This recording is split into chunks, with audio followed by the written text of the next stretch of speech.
Right, that was a bit of a mess, wasn't it? Hopefully, this is going to be better now and work properly.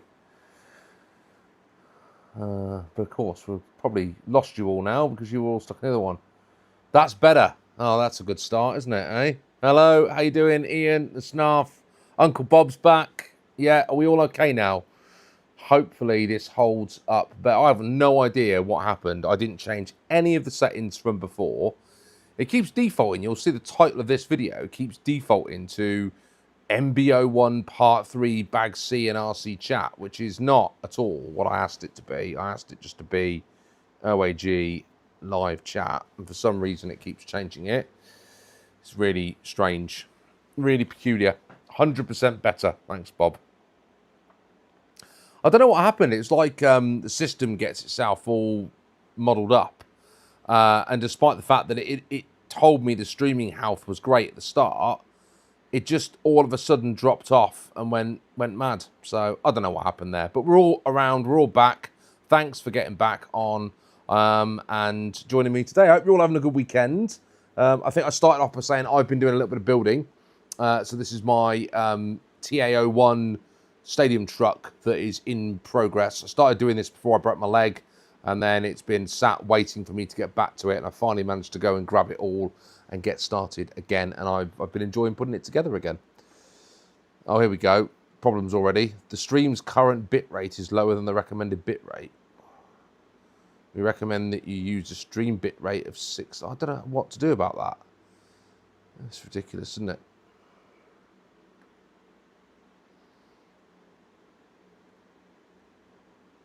I've never had a problem with any of this before, and all of a sudden, it now tells me I've got problems. You know, well, we're gonna crack on anyway, and I'm gonna ignore it and just do it no matter what. Yeah. So I've also set up a super chat for today. If you guys want to do a super chat, I will tell you all about my plans for the Orchard Raceway in 2027. How about that? Give you all a sneak peek of what we're up to on the channel. Right, so let's get cracking. Uncle Bob, my buddy, my friend, sent me a little care package which turned up during the week, and I did open it up to see what was inside the box, but I haven't actually properly looked at anything yet. And I promised Bob that I would get it out, put it on the desk, and we'd open it in real time and take a look at what Bob sent me. Does that sound like a good topic for a live stream? And if we've got any time left at the end of all that, we'll do a little bit of building, have a little bit of chat about the RC World Cup that I did, and then if we get to the end of the goal, then we'll talk about the Orchard Raceway for next year. So, Bob, I'm going to start off with the speed controller that is in the bag. Bob has sent me a old school speed controller. Goes down to 8 turn. You guys seeing that, yeah? Duratrax IntelliSpeed 8 turn racing electronic speed controller with ABS brakes and reverse. A hot racer level reversing ESC. Now I'm assuming that's a special thing because back in the day, ESCs weren't reversing, were they? They were just forward. There was often not a reverse on ESCs at all. Oh, James joined the chat. Hey, James. How you doing, buddy? Nathaniel's back. Hey, Nathaniel. So I'm going to pop this open and have a look. Bob can tell us all about it as we open these packages up and take a look inside in the chat, Bob. And then we'll see what you're saying. I'm going to cut this open there so we can get inside. Duratrax IntelliSpeed Racing Controller. The following instructions will help you get a trouble-free operation in your electronic speed controller. These simple steps allow ESC to achieve maximum performance and minimize the chance of problems due to incorrect installation. Well, I'm sure incorrect installation is what I'm all about. It talks there about the capacitor connection. Look. Right. Let's put those to one side for a second. And let's take a look at this. Look at those heat sinks on that. So we've got a XT60 plug on there. We've got the motor wires there for the brushed motor. And we've got that goes into the receiver. There's the on-off switch there. And that has got some weight to it, Bob. That's a chunky heatsink on there, isn't it? That is nice. Is that a programming button there, is it? Let me consult the instructions. Mark's back. Hiya, Mark. Uncle Bob said, that was the ESC I used in my blue supercard. You'll have to reprogram it. So that means I'm going to have to read the instructions then, aren't I? To understand how the programming works. Oh my gosh. Speed controller setup, acceleration, traction control, reverse delay, reverse lockout settings, thermal cut-off protection. Nice. Any of you guys used one of these back in the day? I just can't get over the weight of that heatsink. That is massive. So this ESC then is good down to eight turns, which means I can run some really crazy motors through it if I wanted to. And then Bob also sent me a bag of bits, or as he wrote on the front, extra stuff, which I've got some XT60 connectors in there, some extra wires that I can use to sort these out and make sure that I've got everything I need for wiring up the batteries and or the ESC into the future. Nice one, Bob. Let's put it back to one side then, and we'll come back to that. I'm going to put the speed controller back in the box behind the camera, nice and gently, so we don't break anything. Oh, I didn't show you guys the back of it, did I? I was too busy, too excited showing you the front, didn't show you the back. So the output 7.2 to 8.4 volts, 6 to 7 cell, 1 kilohertz operating frequency. The BEC is 5 volts with 1 amp, 0.002 ohm resistance. No fewer than 8 turns. I mean, you don't see that on many ESCs these days, do you? Acceleration time delays. So, I mean, you can choose to have different delay on the acceleration. Is that what that's designed to do, is it? There's the weight, 2.4 ounces with the wires, 72 grams. Nice. Love the old school ESC. Well, James, you go even one further back with you running your manual speed controller in the speedrun challenge, dude. Hey, Joe, how you doing, buddy? Joe's at work. He's just checking in, checking everything's all right, checking we're having fun. We are having fun, buddy. We are having fun. Right, so that is the ESC. We've taken a look at that. Right, where are we going next, Bob? We got some extra bits and pieces in here. So inside this bag, I think, if I open this out, this looks to me very much like it is a gauge of some description. Some instructions in here.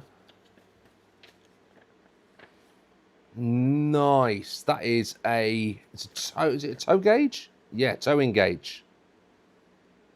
Accurate reading of your toe in.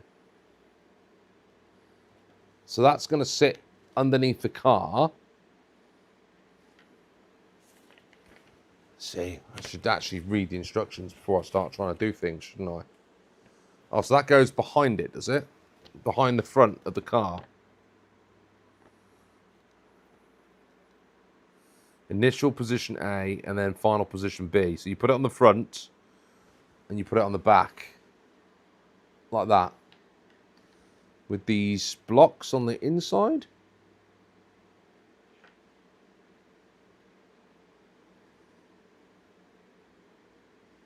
Man, I need to read the instructions, don't I? Hey? I need to read the instructions. Hey, Shannon, how you doing, buddy? How you doing? I'm hanging out and looking through this box of stuff that Uncle Bob sent me, because he's just the best guy in the whole world. So the kit includes 1 towing gauge and 2 small risers. The risers have multiple purposes: to raise the center line of the gauge to match the center line of off-road truck tires. Without the riser center line, the gauge matches off-road tires. To raise on-road vehicles, the gauge will be able to slide under the chassis. Okay, so use these here to raise up things. Okay, understand.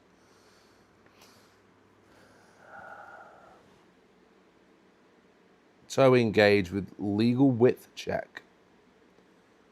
So I don't understand what the sliders do on the back of that. I'm going to have to do some reading of the instructions here, Bob. Okay. Block if you need to use them. I never used it. Yeah, I'm going to work it out, man. I'm going to read the instructions offline because it's not particularly good at entertaining TV, and then we'll work out how we do this and what we use the blocks for to set up. It slides in and out. Okay, cool. So that's going to set the toe in width of the buggy or the car, depending on what we're doing. I like the look of that. That is fantastic. Okay, we got some extra bits and pieces in this bag here, which we've got some motor connectors and also some brand new brushes for a Trinity style motor, which Bob's put on there. Extra stuff. We'll come back to that in a moment. Right. The next thing we're going to look at is over here. Shannon, I don't know what parts we're looking at here. I had a Futabu FP MC 180 on my Fox in the A2s. I had to cut a hole in the chassis and stick it out side like a brick. Paul's got the same tyre gauge. Well, you can show me how to use that towing guide then, Paul. Those are P94 brushes. Well, we'll see what those are for in a moment, dude. This has also been sent to me. Now, for those, well, if you guys are watching, yeah, you will probably know what this is and what it's for. So it is a motor dyno. So you put the motor in up here, hold it in place with these, connect that up to power supply, and turn the dial up, and the motor should spin up, and we should get a reading to tell us what the RPM is on the motor. And what Bob's also sent me is this, which is the instructions on how to use it. I mean, they're pretty idiot-proof, aren't they? But then I am an idiot, so maybe I do need something like this. So we've got metal coupling in there, which we're going to put onto the motor. That's going to help measure it. Connect the dyno to a power source. Press start so the LED status light is on. Adjust the voltage to 4. Insert the magnetic coupling. Tighten the coupling with the wrench. Thumb screw, secure your motor. Observe the polarity, red to positive, black to negative. OV stands for the output voltage. Adjust the output voltage to 4 again. OA stands for output current. The motor draws 9.1 amps during the test. This is the RPM screen multiplied by 100 units. This motor is running at 14,800 RPM. Con mode shows the interference condition of your motor. Low, usually the better. This chart below shows some common dyno values of various motors. We're just using a motor at 4 volts to reduce brush and commutator wear. Excessive brush arcing may occur at higher voltage. Try to tune the stock motor for the highest possible RPM with the lowest interference. Commutator cutting and slow braking speed usually breaks interference even at low levels. How awesome is that? So what this will allow me to do in the future is test motors against each other. Now, Bob, if I remember, and you might probably put it in the comments, I'm just catching up a little bit now.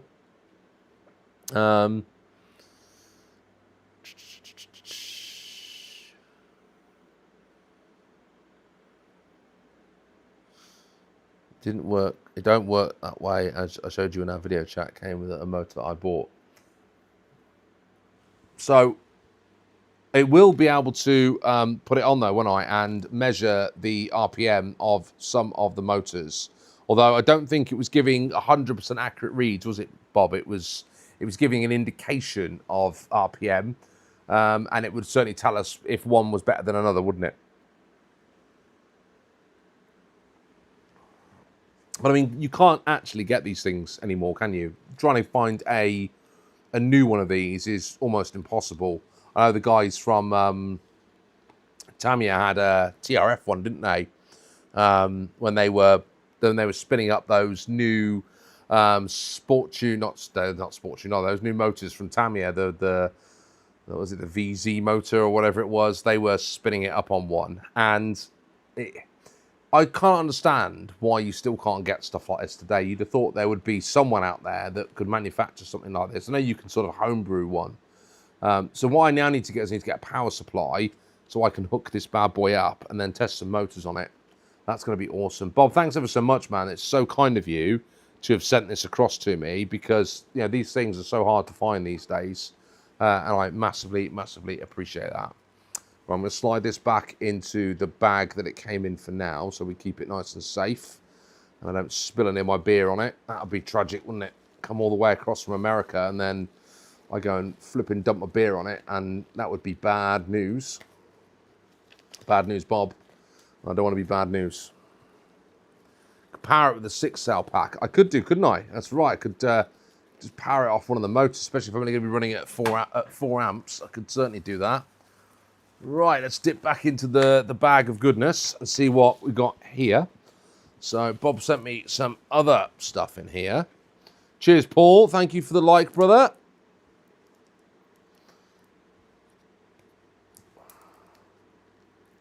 Right.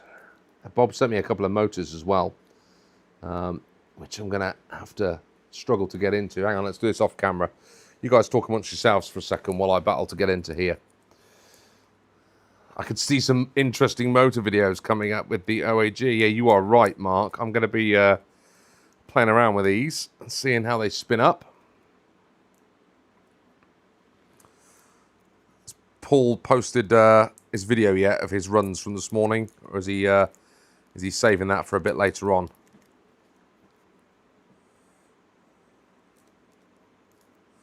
I've got to be careful because Bob's written on the side of this, and I don't want to pull the tape off and wreck all the writing that he's put on here. It was I've got 4 motors in here, Bob, to show.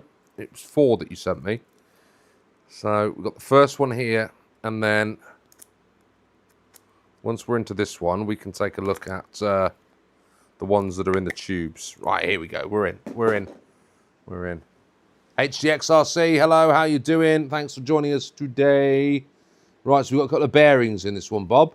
It says on the side that this is a 27 turn. It's a 2PK, 27 turn, 1 wind, 1999 to 2000, approximately 30,000 RPM, fresh rebuild. Bearings, new springs. Here we go. Look at that. There goes the bushings. So can you guys see that all right? Peak 2K, copper head, Trinity motor. That's got some weight to it, hasn't it? Oh, it's beautiful. This is what I don't understand. Like, we had some absolutely beautiful looking motors, components that went into our RCs back in the day. You saw that ESC a moment ago and just how incredible some of this stuff was. And now what we're getting is this sort of just generic rubbish that it's such a disposable culture where we just get something and then don't know how to rebuild it, chuck it away, throw it away when it's broken and start again. Kind of goes against everything in the channel, in the hobby for me. And that is that, you know, what we're trying to do, some of us are trying to do, is restore and keep some of our older technology running. And then with the components that we get, they're just disposable stuff. You just take it, you chuck it away, that's it, it's gone, it's broken. It would be nice, wouldn't it, to have rebuildable motors again and things that we can genuinely look after and take care of and cherish. That is such a beautiful looking motor. I love the color of that copper can. So that's 30,000, approximately 30,000 RPM coming out of a 27 turn modified motor. That is awesome. That is awesome stuff. Now I said to Bob, he sent these across to me. We're going to run this stuff, aren't we? We're going to run these and have some fun with them. We're not just going to sit them in boxes and sit them in cans. We're going to get them out and we're going to run them. So that's that one. Right, where are we going next, Bob? Let's start with, let's go with this one here next. So this is a Trinity from 2006 Speed Gems Pro Titanic 15x2 P94 brushes extra set. So that's the extra set of brushes we saw a moment ago that is included in the kit. Sad that even Tamiya is trying to get away from making nice looking brush motors. Bob says, I sent those motors to show you how cans have changed over the years and the weight. I absolutely could see that in that weight. Yeah, Paul's saying everything these days is from China. Absolutely. That was a stock motor, that last one. And that's insane, isn't it? That was the quality of a stock motor from back in the day. Yeah, that was, did you say it was, I couldn't remember what we said from that one. Was that 90, 99? 99 to 2000. So that motor's 27 years old. Yeah, and that's how much things have changed in 27 years. It's nuts, really, isn't it? 2PK is a stock motor, not a mod.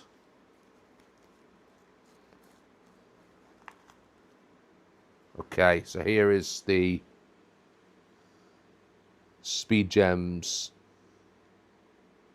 Titanate.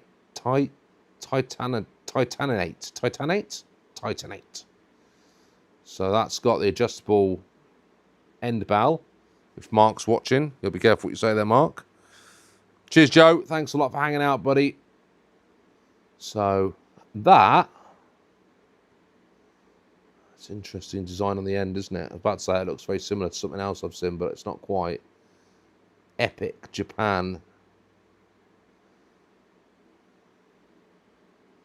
That's so heavy. So heavy. And this one was a, did I just say that was 15 turn? No, 15 turn on this one. And that's got variable timing on it as well. The marks are there. So is that maximum timing set on that one then? Because it's all the way around to the first set of notches. Is that right? Or have I got that wrong? Let me know in the comments. Let me know what you guys think. Tatanate. No, yeah, there you go, Mark. Very good. Very good. So that's the 15 turn I can't say it. Tatanite. Need another beer. So that's at 0. Slinging Nerds in. How you doing, buddy? Thanks for your chat on the 3D printer last night. I appreciated that. Bit of a 3D printing advice. I like it when I get some advice on 3D printing because I know nothing, man. I know nothing. We're trying to pick up some of those beautiful anodized Kyosho. Yeah, just can't justify the cost. That's the problem, isn't it? It's so expensive. So expensive. Right, so this next one, I didn't tell you what it is. Peak Performance, yellow label, 14x2 turn motor. Oh, very nice. Look at that. Wow. Now that one says, you see that? You might not be able to see it. How close can I get? It says Yokomo on the top of that. Yokomo. Currently narrowly ahead in the World Cup, RC World Cup 3rd, 4th place playoff we've got going on against Schumacher. Now that doesn't, oh, it does have a flat side, it's there. Couldn't feel the flat side for a second then. Wow, look at that. Again, really super heavy. Just the quality of the parts that go into these are insane. And all these, you reckon, are ready to run, Bob? I can just whack these in, yeah? Blend, yeah. And the Peak motor is sought after. It's a rocket. By far the oldest motor I sent. Yeah, did that one have didn't have the year on that one. Peak Performance, look at that. Remember when brush motors in the 80s were actually labelled 2-wheel drive or 4-wheel drive? See, Bob says it's all good to run. We're going to have to rock and roll with some of these, aren't we, and see what they're capable of doing. So That's a 14 by 2. And then we've got one more motor to showcase in here. Did you read the note? Yeah, I did read the note, bud. I read the note. I didn't read it out on camera because it was tucked away at the bottom. But Bob sent me a little note in here as well. That ESC, it'll need to be recalibrated. It's set for the Futaba radio. Remember, mod motors or motors with timing do not like to run in reverse. It draws more amps, which causes heat and strains the battery and the ESC. You know, I tossed in that sweet 27 turn motor. What a looker. Try keeping brush motors under 160 Fahrenheit, 171 degrees Celsius. I like 140 Fahrenheit. Don't run brush motors longer than 10 minutes. Also, there's a few more things I tossed in. Have fun and buy more tires. That peak motor is worth some coin. About 1989. Was that 89 or 87, Bob, on there?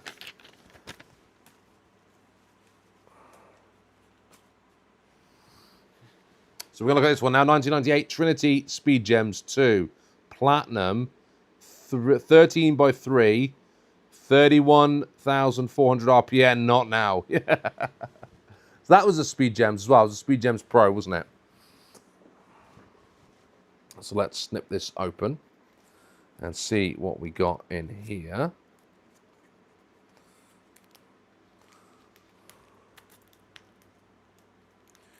Great packaging, by the way, Bob. Great packaging, dude. Everything arrived safe, secure, and easy for me to get into. Ah, I forgot about that one. Okay, so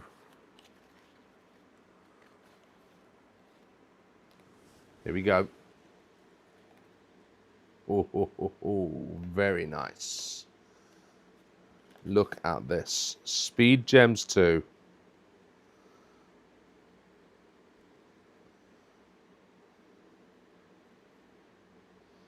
Epic Japan. So that's a similar can to, well, no, it's different. Look, they are different. Isn't it interesting how the design of the cans changed so much? So you said this one here is probably the oldest one here, and you can see the can in there is just a flat end, and then these two have got sort of all sorts of funny moldings and dents and crevices going on inside them there. Very, very nice. So that is a 13 by 2 turn motor. So what's interesting, Bob, is that the RPM of this stock motor here is the same as one of these. This is 27 turn. This is 13 by 2. And the RPM on this one is almost as good as the RPM on this one, which is insane, really, isn't it? Absolutely crazy. I mean, I love brush motors, and it pains me that Tamiya have just decided that they're not going to really bother anymore with all this sort of stuff. It's really sad. It's sad that this is where we've got to with. We have to reminisce over these old motors because we just can't get high quality parts like this anymore in the marketplace. It's just sad. Right, I'm going to catch up a bit on the chat here. So, lovely brush motors. James said, I hope you have a demon. Love them. Do you know what, James? I'm really frustrated with myself because when I got back into the hobby 5 years ago, I had a demon stock motor that was part of my toolkit. And because I'm an idiot, it wasn't working. So I just chucked it. And I now look back and go, why did I do that? Why did I chuck it away? You know, I could have salvaged it. I could have repaired it. Just could have put it on show. I'm an idiot. Idiot. Uncle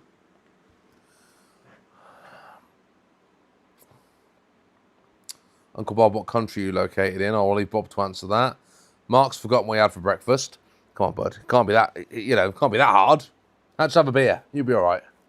So that's all for airflow in there, yeah? That's all for airflow to get air inside to cool down the motor as it's running. Smart. It's always beer time. Yeah, it absolutely is. Can't use real stock motors in SRC. Stock motors back in the day, some were faster than mod motors. That's nuts, isn't it? Yeah, I know, man, James. I know. Don't even get me started. Things you regret in I'm gonna do a video at some point on the RC things I regret, the things that I've had and sold, or the things that I missed out on by a pound, that sort of stuff. I will give you a rundown of some of those. So, Bob, you are an absolute legend, man. Thank you for sending this stuff over. I think what we deserve to do with these motors really is I'm going to get them all set up with motor cables, motor wires on. And I think we deserve to pick a chassis. I think we deserve to get out on the Orchard Raceway, and I think we should give each one of these a run around the Orchard with some different times and pick one chassis. I don't know which chassis to pick because we probably need something that can handle a bit of power. Maybe we should let Bob decide which of the plethora of RC cars in the fleet he wants to put these motors into, and I'll send them around the Orchard, and we'll have a motor-specific time trial. In fact, I'm going to go one better. What I think we should do is we should get at all the motors that I've got. So we'll run a 380 sport tuned, we'll run a 540 motor, we'll run a torque tuned, a sport tuned, a BZ motor, we'll run these guys, everything I've got, we'll chuck it out on the Orchard in one chassis. And what do you guys think that chassis should be? Of the cars that you know I've got, what do you think I should be putting out there and sticking out on the Orchard with these motors, these lovely, gorgeous, beautiful motors inside? Right, I'm going to put them all back in here, Bob, nice and safely, because I know you went to great lengths to ensure that they were all packaged up and super safe. Inside each one of these, I don't know where I'm showing you this. Inside each one of these, at the end, Bob has put some tissue to protect the motors. He's really knows what he's doing. He's really thought about it. If it had been me, I'd have just sort of chucked them all in there and not even thought about that. So this is awesome, Bob. And I think for each one as well, we should sort that dyno out, and we'll stick each one of them on the dyno as well. And it's not going to give an accurate reading, but it will give an indication as to where these motors are today. And if I take a stock read of a brand new silver can motor, and Bob, I think you gave me an idea of sort of the error bar that's in that dyno, and then we can clock these a little bit as well, which I think will be awesome too. Right, there we go. Bob, thank you very much for sending that over. I hope you enjoyed going through it and seeing it all being unboxed. That was a great bit of content, wasn't it? I'm glad we got to that in the end. Right, let's go back down. Shannon says, sadly, brush motor culture has died off here in the United States. Everybody in brush motors runs the highest KV rating you can. Yeah, that's part of the Island man. Uncle Bob's RC. So delusional. My M02 with the Mabuchi RS540SH is faster than my Cup engines. Did it not? No. Running the top force. Yeah, I could do. Do you think the top force gearbox is going to hold all that, though? Bearing in mind it's just a standard gearbox of the top force. Or am I going to just bust that to pieces if I do that? An insane modified top force has never been driven. I should probably wipe the dust off it. Yeah, you absolutely should, Shannon. I can imagine how many brush motors are sitting in landfills here. Yeah, you know, I can only imagine. Bob, you should do a full video of your motor stash. If you haven't already, you should certainly consider doing another one of those, because I think people would be genuinely interested in it. And it's nice. I like the fact that people are genuinely interested in brushed motors again. I think it's awesome, absolutely awesome. So you guys in the chat, have you got any awesome brushed motors? And if you have, let us know what they are. Shannon's got the brushed GT Tamiya with the blue ball end on top force. It matches beautifully because I've got a blue and white theme with all white carbon. Top force gearbox is the same as the TA01 and TA02. Well, funny you should say that, Bob, because if I just slide this into view, here is that said gearbox. It was like that was meant to be that, wasn't it, eh? So that is the same gearbox that's in the top force. I've heard that the motor mount in here is quite weak, and I would just worry that if I'm slamming a load of power through that, is something in there going to break? Because it's all plastic. The motor mounts in there's plastic. Yeah, I think the diff would be all right, and the outdrive and the spur and everything will be all right. It's just sort of the motor mount, isn't it, in there that's the dodgy bit? Is that right? Or have I made that up? The rest of it should be fine, I would imagine. So this kit here is from like the 90s, from the 90s, 91 or 90. It's the Chevy S10 truck kit that I'm building up at the minute. I'm amazed actually at how well all these parts still feel. I mean, bearing in mind this is probably getting close to being 35 years old, this kit. All the parts feel completely brand new, which is amazing, really. Testament time. Of course, Craig's video not too long ago, I started stocking up on Tamiya motors. Yep, you're welcome. You're welcome. Mark and I did a good job of clearing out the Tamiya stock, I think, when we did that. But you can't get them now. They're pretty much gone. They're dried up everywhere. Bob's put a 9-turn in a TA02 before. Well, I should be fine then, shouldn't I? What am I worrying about, Bob? What am I worrying about? Mark's only got one, the Kyosho Le Mans 480. Oof, nice. What a nice bit of kit. I'm going to sit and suck my beer while you guys are chatting for me a second. James says, I sold a mint Technigold many years ago and it still haunts me. Oof. Well, you're having a go at me for selling a Demon motor and you sold a mint Technigold. Dude, you should be hanging your head in shame, man. We both hang on our heads in shame. So, have you guys enjoyed my little fun RC World Cup that I've been doing over the last couple of months? Couple of weeks. Any surprises that came out of that for you guys, or has it all been sort of going as you thought it might do? For me, I was very surprised, actually. I was surprised how that went. So I'm going to chuck up a very boring spreadsheet onto the screen, which is where this all started. Hopefully you guys can see that.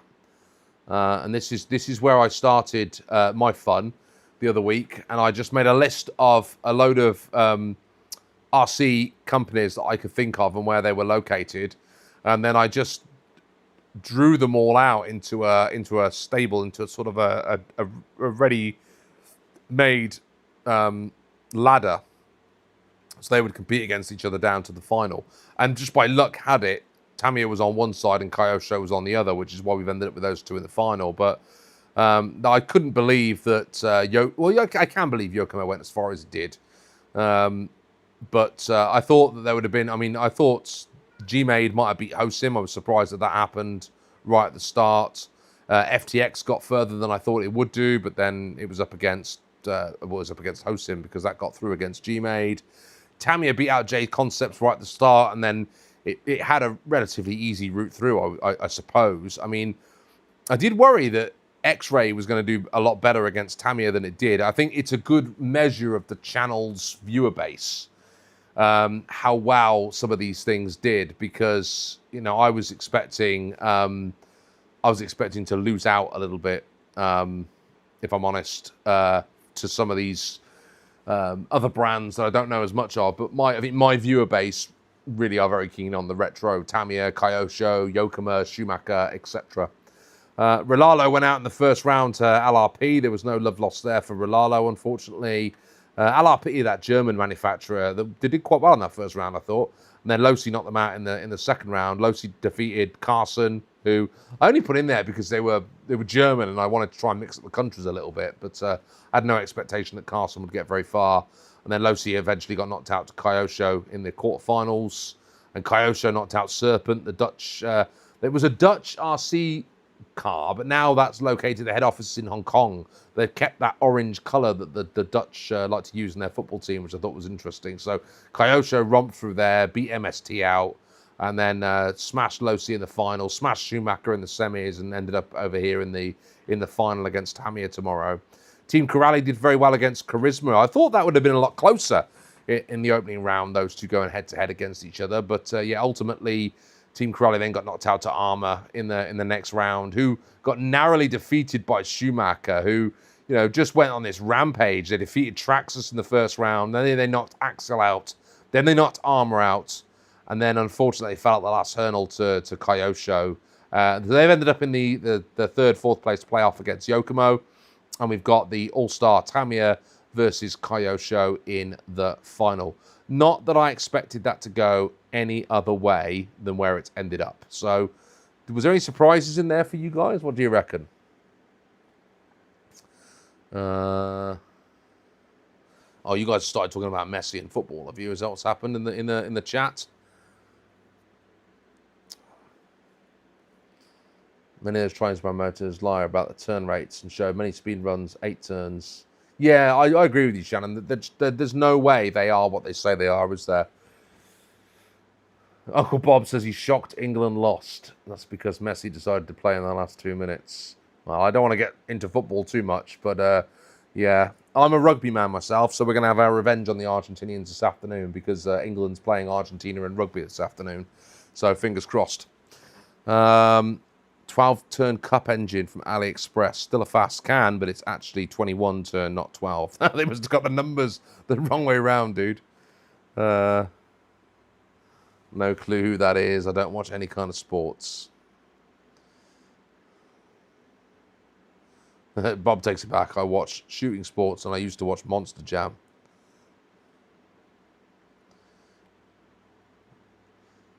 James says Tamiya versus Kyosho, but only one winner in my opinion.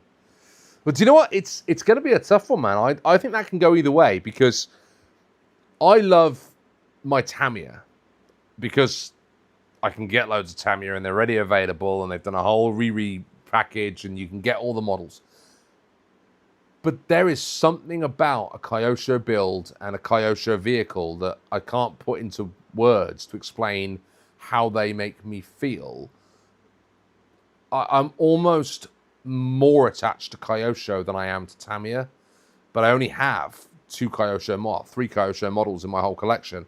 And when we talk about regrets in RC, I really regret selling. I had a Ultima that I sold, I had a Optima Mid that I sold, and I had a Turbo Scorpion that I sold, and I regret selling all 3 of those. And if I could afford to tomorrow, I would buy 1, 2, or all 3 of those models again, build them back up and put them back into the fleet because I love them and I miss them. You know, I miss those Kyosho buggies. Man, they were awesome. Phil's in the house. Hey, buddy, how you doing? Happy Saturday. How have you been doing the polka dance this morning? Is starting to prepare for Scoreboard Sunday. Man, that music hits hard, man. It came on the other day. I was sat in here watching the Scoreboard Sunday video, and my daughter heard the music playing from 2 rooms away. She was in the kitchen. She came running through, and she was just dancing in the living room. Scoreboard Sunday, here we go. She was loving it, man. Absolutely loving it. The best. Memories being made, man. Memories. So everyone's saying hi to Phil. That's very kind of you, everybody. Oh, man, I can't keep up. So much chat going on. I don't know how you do this, Phil. It was the only result possible, Mark says. The 2 best brands. Yeah. If they'd have come up earlier in the draw, I think it would have been a different outcome at the end. We'd have been with Yokomo or Schumacher playing against them in the final, right?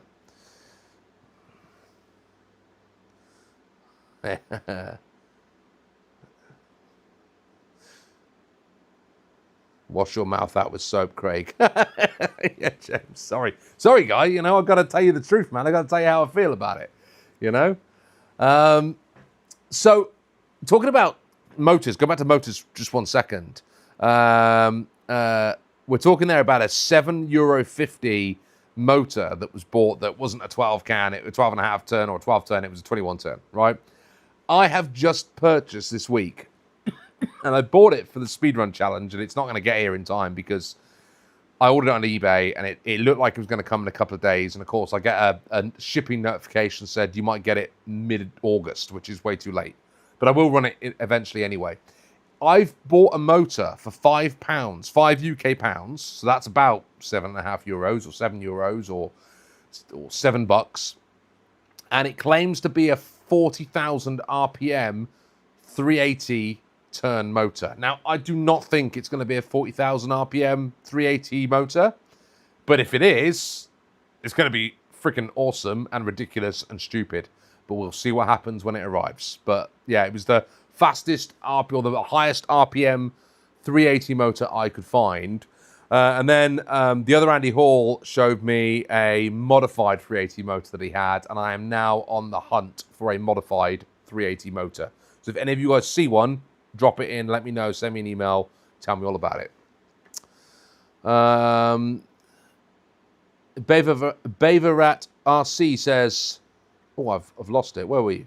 Up here. In my opinion, Yokomo is better than Tamiya, more racing range and more R&D, at least for feel. Even Kyosho is ahead with its Phaser D2 and rear-wheel drive drift 10 scale for starting out. Yeah, dude. I told you, I knew you would miss those buggies. Yeah, Bob, I know. But in the moment, we do silly things, right? And I did a silly thing, and I regret it, and I will live to regret it. But at least they're back on the list. I just hope that I can get around to buying them again before Kyosho do something stupid, like decide to stop remaking them and selling them. That'll be really annoying. Phil's got to get some coffee in him. But Tamiya's been my starting point, so yeah. Absolutely. Everyone's, well, a lot of people's starting point, isn't it? Although my starting point was a Kyosho Raider. So that's maybe why I've got that draw towards them. Yeah. Mini OAG singing scoreboards and name must be totes adorables. Yeah. Yeah, it is. And then she turns into a monster like most 9 going 10-year-olds do immediately after she's broken your heart with some singing. She does something silly. The Wild Stallion MJX 10306 has been great. Nice. Bit early for beer for Phil. Yeah, Andy Hall is the 380 king. He absolutely is. He's been giving me some advice on those 380 motors. Shannon says, I severely regret selling my Turbo Optima. Carbon fiber chassis, top and bottom plates, gold analyzed wheels, classic tires. Why do we do it to ourselves? Why do we sell them? Russell says, Kyosho, only if it's the MP777. Bob's got a Turbo Optima mid special. Nice. Paul says, tell us about that beer. Well, this beer. This is a Punk IPA, gluten-free. There you go. Because unfortunately, one of the things I found out while I've been sat in my hospital bed for the last 4 months is that I've got a gluten intolerant. So no bread, no cakes, no beer, apart from this stuff. Yeah, it's the things that you find out, man. Getting old. So my wife's decided that she's got me on the no gluten diet now, which has actually really helped me out, but that's another story for another day.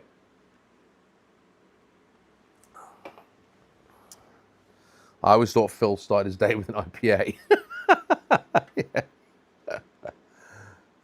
Yeah, we've all done things we regret in the hobby for sure. So go on, we've heard a few stories. What's your RC regret? Tell me in the chat. What do you regret the most in the hobby? What have you, the one that you got away, the one that you sold? What's your RC regrets? Shannon says, I get sick of stuff sitting on the shelf that I'm afraid to drive. Do you know what? That's why I got rid of the Kyoshos, man. And this is why I regret it, because, and I think I said this to Bob, I was worried about driving them and breaking them because the spare parts were so expensive. And now I've broken other stuff, which ultimately is even harder to repair than those Kyoshos would have been. That's what's brought on the regret, because they were sat there and I was afraid to drive them. And then look at that freaking Falcon that Paul Coughlin sent me. Literally the 3rd lap I did with that thing, I sheared the side off the damn thing. Yeah, and I'm worried about driving an Optima Mid that I can go on Kyosho Spares and buy the parts. And then I drove that Falcon, Paul, and just smashed it up on the 3rd lap because I hit the side on it. And you can't easily get the parts for those. And the Madcap that I smashed up, I need a whole front end of the Madcap, which, you know, you can still find Madcaps, which is okay. But it's just that repairable is so much more expensive than the Kyosho would have been. And that's why it doesn't make any sense, yeah? And I've learned that now, and I won't be making the same mistake again. That's for certain. I wreck my stuff, not selling it yet. Yeah, I think that's where I'm going to get to. Just going to break it. My regret not starting sooner. Yeah, very true. Yeah, do you know what, man? I wish I'd have got into this hobby before the lockdowns started, when everybody got back into the hobby. And I'm very grateful for the lockdown because it allowed me to rediscover the hobby as well, which is great. But the prices before 2022 or 2020 on RC parts, when I look back at some of the stuff that was going around and being sold for, was ridiculous. And now it's just insane.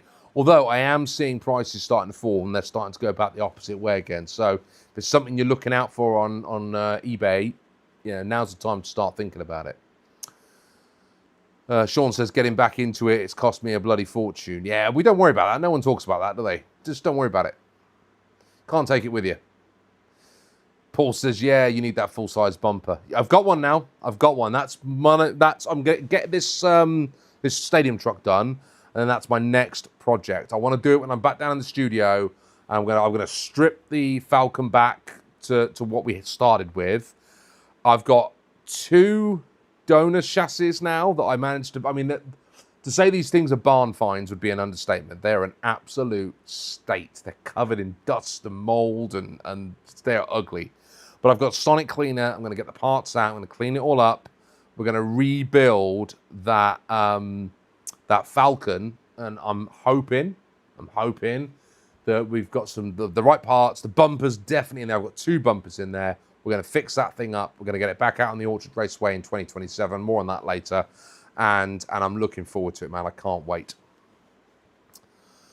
Beaverat says, buying a botch box built Sakura D5 MR 2.0. Still haven't rebuilt it. Been 8 months. 2 different platforms instead. Yokomo YD Beast Mode Carbon. Man, that sounds expensive. It all sounds expensive. Just like 3D printed stuff, that printed stuff always breaks, even if you look at it wrong. Like 30-year-old Tamiya plastic. Yeah, I think some of the 3D prints that you can do are a lot stronger now, but you've got to get the print right. It's got to come out right, and they've all got weaknesses because the way the 3D printer lays it down on the bed. It's not like a molded piece of plastic where it can withstand stress in different directions. The 3D print's always got a weak direction. Unfortunately, it's just the way it is. So while they're going to keep me running, I'm going to probably have to keep replacing stuff all the time. But at least I can do that now, Phil says, I had a rough couple of weeks there with those vintage Tamiyas. Had a rough time on the... Oh, yeah, man. You know firsthand the pain that brought me when we did the podcast, like the week after I'd smashed them up, and I was still it was slightly too early. I was still a bit sore. Russell says, 45 years in the hobby. Wow, man.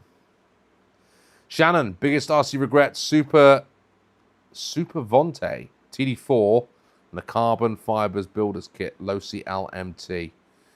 Yeah, I regret the TD4 as well. I bought 2 of those. One that was built, one that was in a box, and I sold them both. It wasn't my bag. All hobbies cost a fortune. My main one is slingshots, catapults, and I have frames that cost over $300. Wow. Uncle Bob says, so Craig, want to do a Super Clod Evo build contest? Yeah.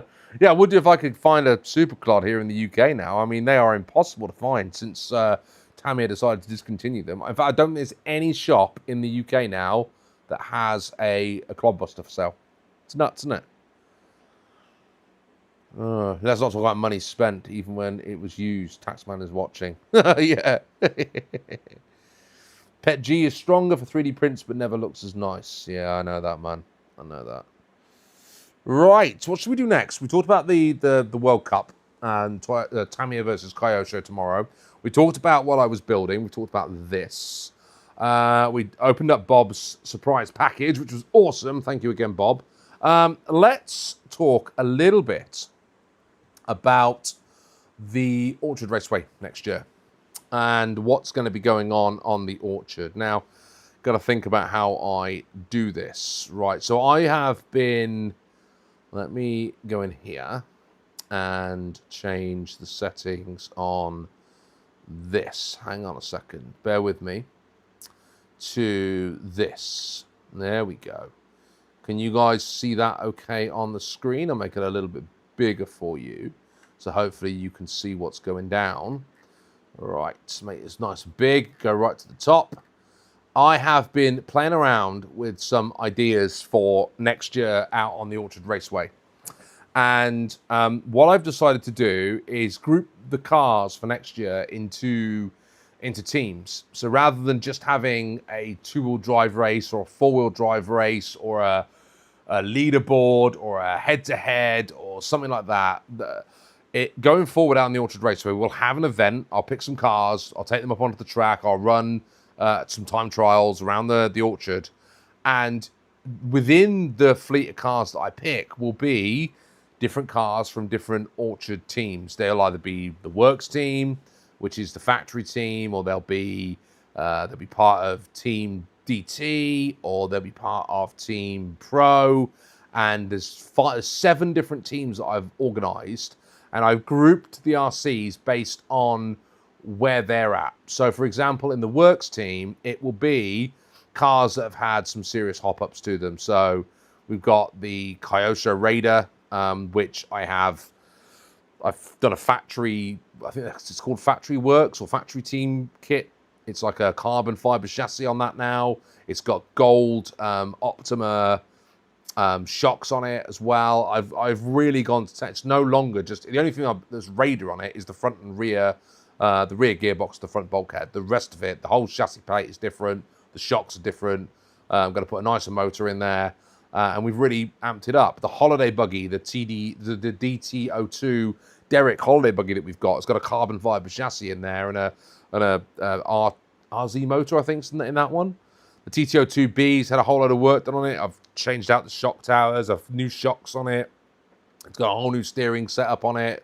Adjustable turnbuckles. The Terra Scorcher's got a whole load of extra stuff that I put onto it as well as those beautiful high cap shocks. And then the TT02 Rally that I went to town on and just swapped out loads of parts and got lock diffs and all sorts of stuff. So these are cars that I have customized quite heavily with aftermarket hop-ups or parts. And that's why I've decided they're going to be part of this Works team. You know, these are cars that I'm going to hop up, going to take out onto the track, and theoretically, they should be a heck of a lot better than the base model car that we entered into it with. And then cars that we select for the future, like the TD2, where I've got a whole load of parts, I can hop them up and get them out on the track as part of the Works team. Team DT, well, that's just going to be the People's team. So these are just DT chassis. They're your holiday buggy DT02, DT03, DT04. I'm on the lookout for a DT01, but they are so hard to find. And if you do find them, they're not often in good condition, so I need to get a DT01. But within there are some cars that have got just regular 540 or torque tune motors in, but there are also some of my Club 380 cars, like the Super Fighter G and the Rising Fighter, where they've got a 380 sport tune motor in them. So they are different, but they will race within that DT class. And it gives them just an identity. So what do you guys think about that as a concept? It's something I'm working on at the minute. I'm not completely final on all of it and how it's all going to work out and how it's going to play out, but what do you think of that as a concept? Right, let me catch back up on the comments now. I've dropped that bombshell on you. Bob's got a grey Clodbuster new in a box. Man, you should build that up, man. It's a beautiful thing. Shannon says, Clodbuster being discontinued, this means in 6 to 8 months, there'll be a new colorway released. Yeah, that's my thought. Or they're going to put the Ford body on it and have a sponsored body like a Ford or a Chevrolet or something like that on it and make it proper. Have you all seen the new UDIRC 10 scale Sierra? No, I haven't seen that, but I will take a look at that once we finish on this live stream. If you need brushes for the 2PK, let me know. I forgot to put an extra set in. Cheers, Bob. I will let you know, brother. I need to get my passport that I'm a train away from the UK. Paul says, I see the next stickers I'll print. Orchard Works factory team. Are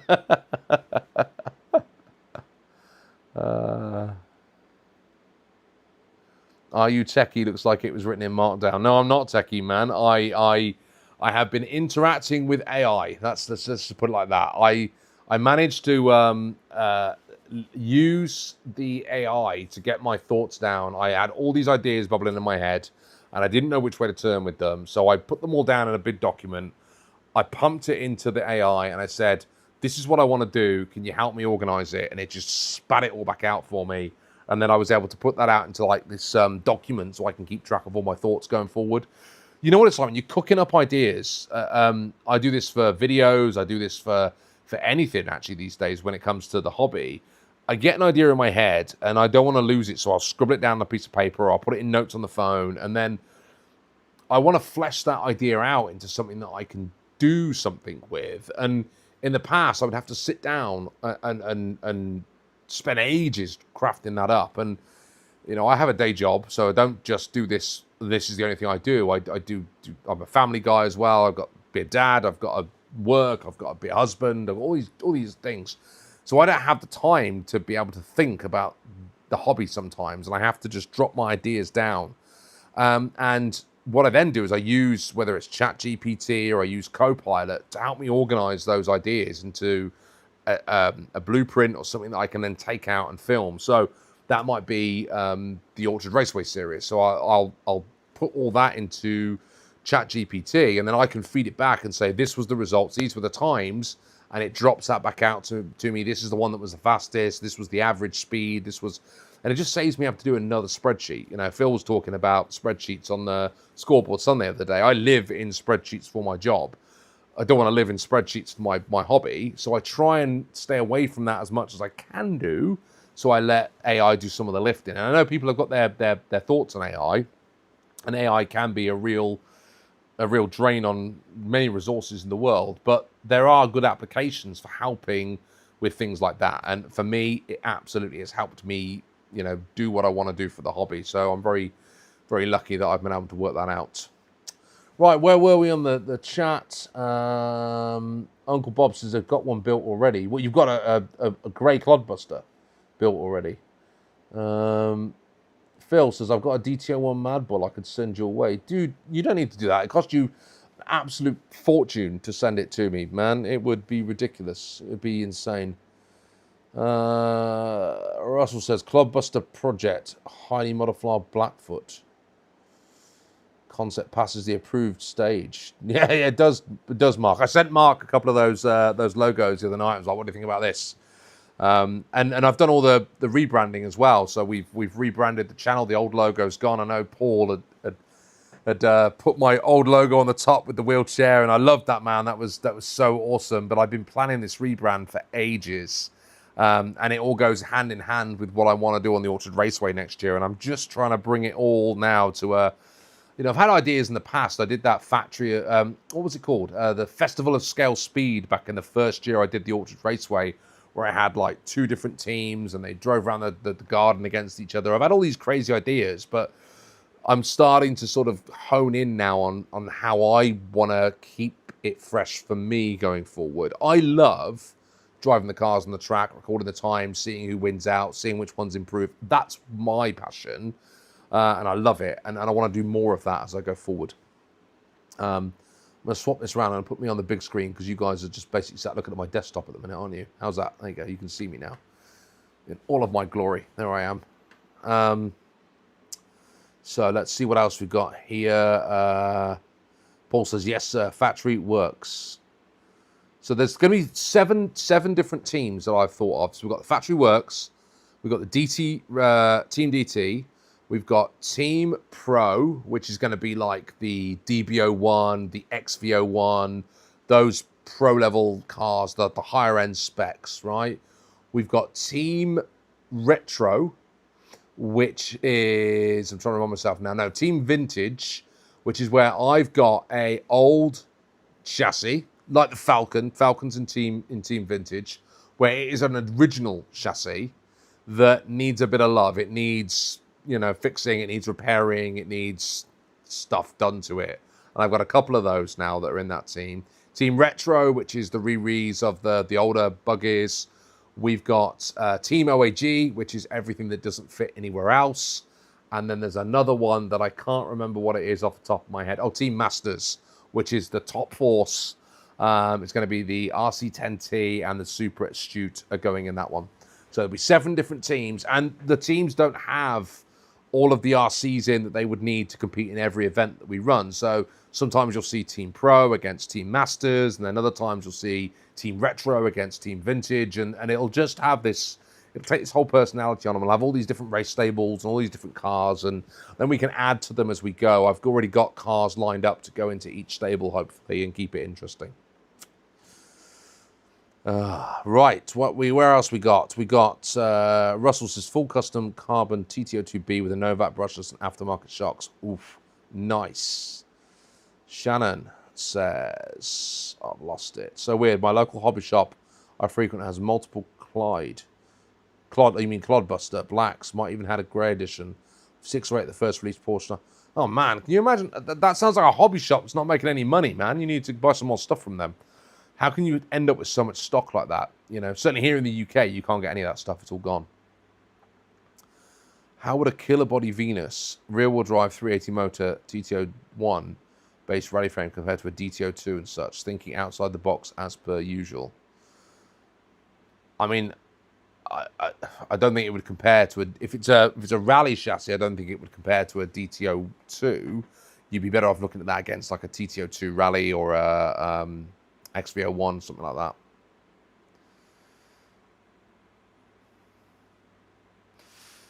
Russell sent me a mystery gift. Cheers, dude. Appreciate you, man. Appreciate you. Uncle Bob says, yes, I bought 2 great Super Clodbusters. Yeah, those things were going to be rare. They are going to be so rare going forward.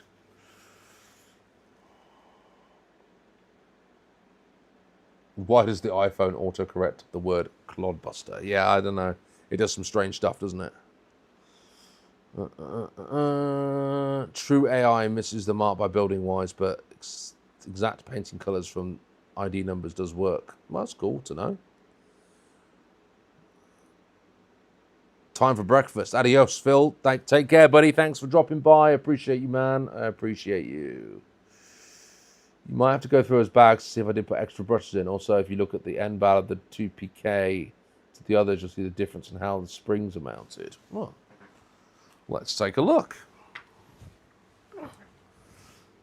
Baverat thinks that the Venus falls in between the TTO2 Rally and the XV01. I've not heard of a Venus before, man. You have to do a video if you've got something like that, because people would be interested to see something different.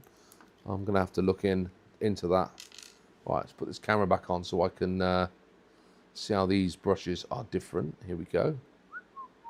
Yeah, it worked well, didn't it? I'm getting good at this live streaming and there are multiple cameras now. Getting quite good at this.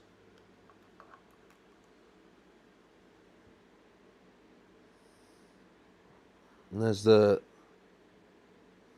Well, I got the right one out here. That's the 2PK, isn't it? Yeah. So the springs are mounted here on the side.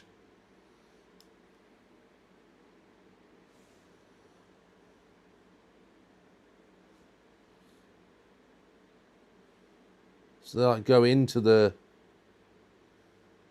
Well, those brushes are really in there, aren't they? Because the springs normally are on the end of the brush, aren't they?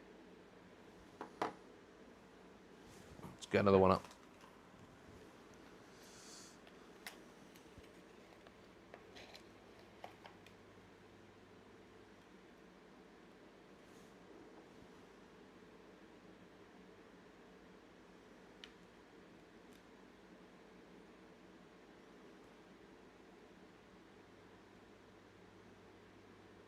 Oh, they're both on the same side.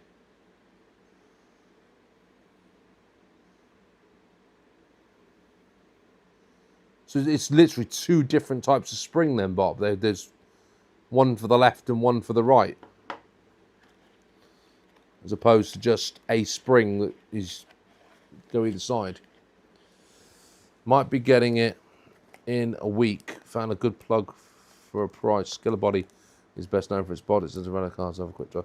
Oh, I think I know the one you're talking about now, man. I think I saw that. I can't remember. Is it Absimer's partnered with them to do it? Or I think I know what you're talking about now. I think I know what you're talking about. Yeah, I did think that looked quite good.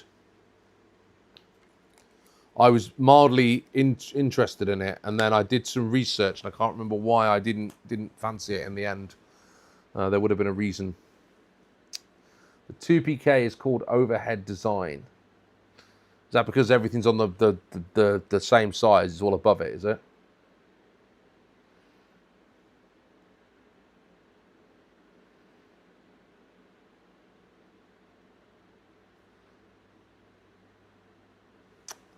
Yeah, so that's what we got planned on the Orchard Raceway for next year. We're gonna, instead of running like a full league for a champion of the Orchard Raceway, we're gonna put things head to head. We're gonna have different RCs running at different times, and you know, hopefully, I just hope that it keeps it interesting for me and it keeps it interesting for you guys, because I can't remember which year it was. I had the first year I did the Orchard Raceway.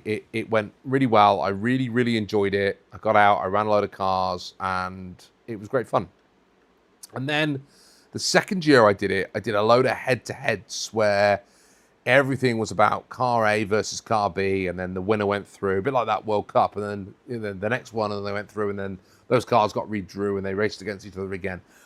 And it took me forever to film it. I was up filming every weekend. It was a huge commitment. I think the cars ran 4 or 5 times over the course of the season. It was a lot of hard work, and I did get a bit burnt out by it. So the following year, I went back to just doing groups of cars running against each other, and I kind of lost interest. I lost interest in it. I didn't feel the content was as good. I think everybody else lost interest in it too. And last year's Orchard Raceway just didn't land at all. People didn't really watch it. So the question to you guys, because you're in the chat still and you're listening to me rambling on, do you enjoy the Orchard Raceway? Is it something that you like, or is it something that you don't really understand, or you've not really been able to get into, or you enjoy the format and you want it to be more interesting? Let me know your thoughts. For me, I've got to make it interesting for me. I've got to make something that I enjoy doing and I want to go and drive and enjoy every time. So if I can gather up a couple of cars and take them up on the Orchard and have fun, that's a win for me versus forcing myself to go and record something that I don't necessarily want to record.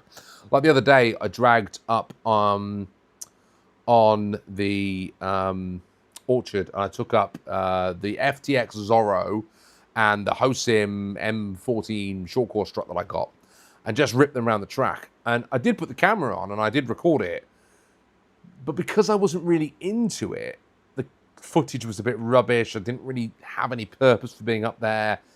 And when I tried to edit it together, it was just a bit flat. It wasn't a great video. So I just want to go and do stuff up there that I want to do. So hopefully it means that I enjoy it, you guys enjoy it, and it just creates better content.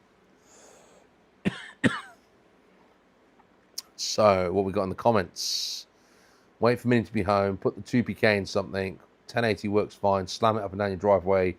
Holy shit is what you will say. Yeah, dude. Or maybe I'll put it in the Falcon. I'll put it in the Frog. Scaleworks RC had the Venus testing on his rally track. I mean, I should take a look at that.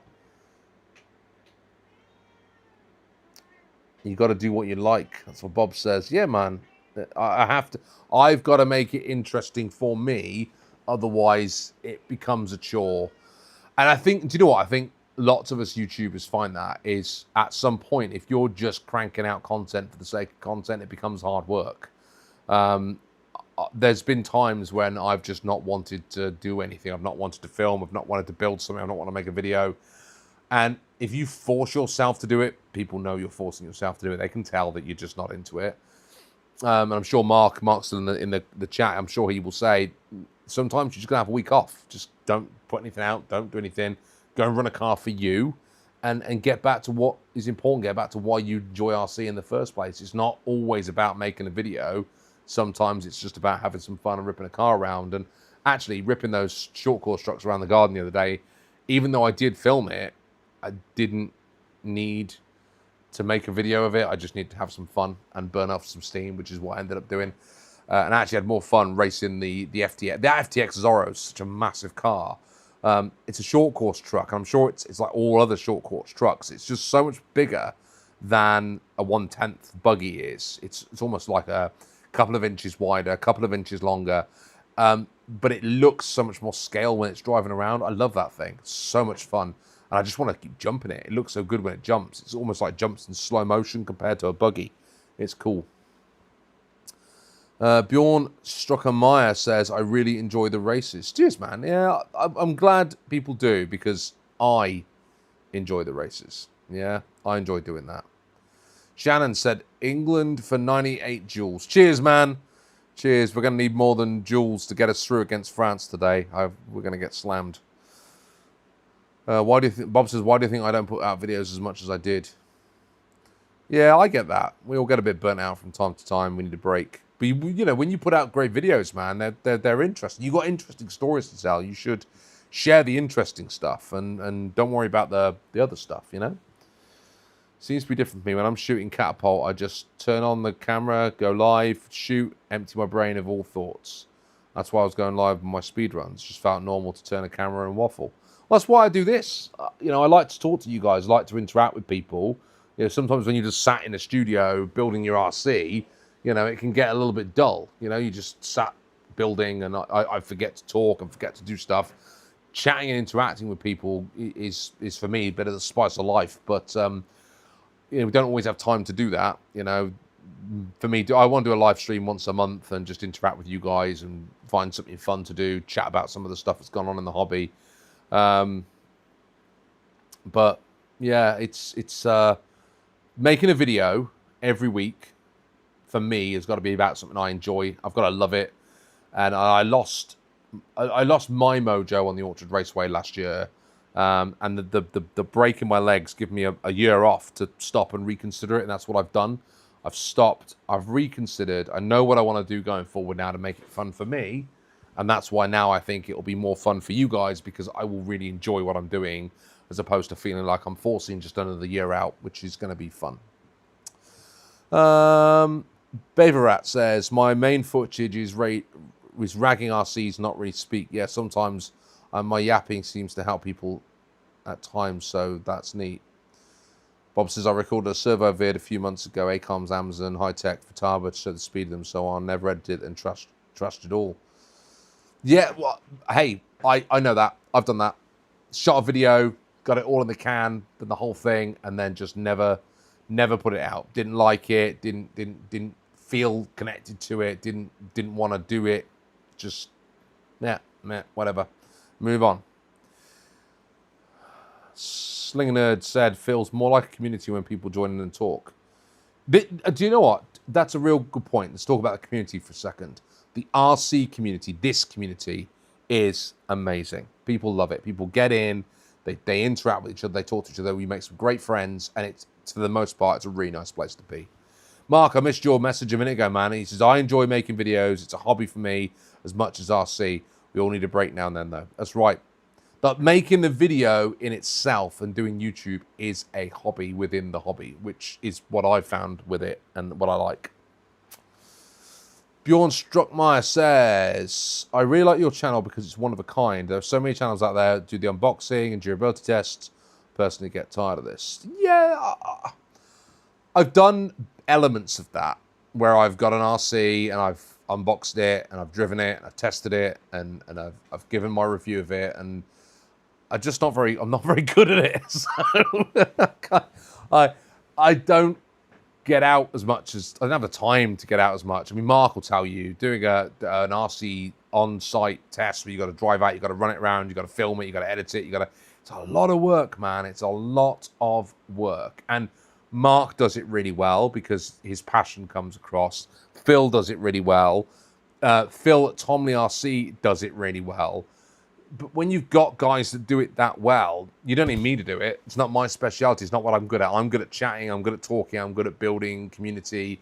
I enjoy the podcasts that I do with the guys. I like doing the RC news that I've been putting out. I like doing the live streams and just chit-chatting away. I like chatting while I build, and I like the Orchard Raceway content. So I'm going to do what I do now and try not to double down and do a bit of everything. And coming up in the winter, I'm going to call it like a fireside chat series. It's not going to be fireside chat. Maybe it will be fireside chat. I have to wait and see what I manage to do.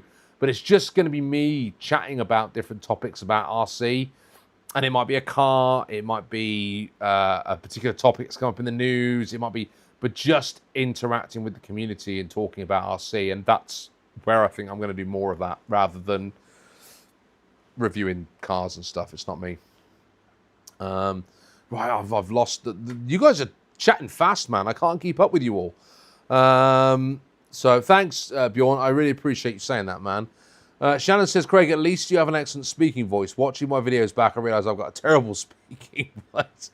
And I move my eyes around like I'm watching for snipers. I do that as well. When I'm thinking, sometimes you'll see me look up. I've never noticed I've done it before, and I do it quite a lot, especially on the podcast. The guys will say something, and I go up there into my brain for some reason, and I look up, and I've never noticed I've done it before. It's hilarious. Yeah, we all do silly things. We all have funny tics or tricks, or it's just what makes us human. And yeah, my speaking voice is not too bad, although my wife and my daughter tell me that I don't have a great speaking voice. I've got a face for radio. Let's just put it that way. And I used to work on telephones back in the day, so that's why I can talk a little bit. Wrenching, I can't film as I don't have a proper workbench like a bozo. Yeah. I have to look going live for my Street Hoon sessions. We aren't allowed to film in my office. I work in cybersecurity. Oh yeah, you better do that, man. You get in trouble. Speaking of servos, Bob says, do not use high-end digital, high-voltage servos then with that ESC. Fair warning.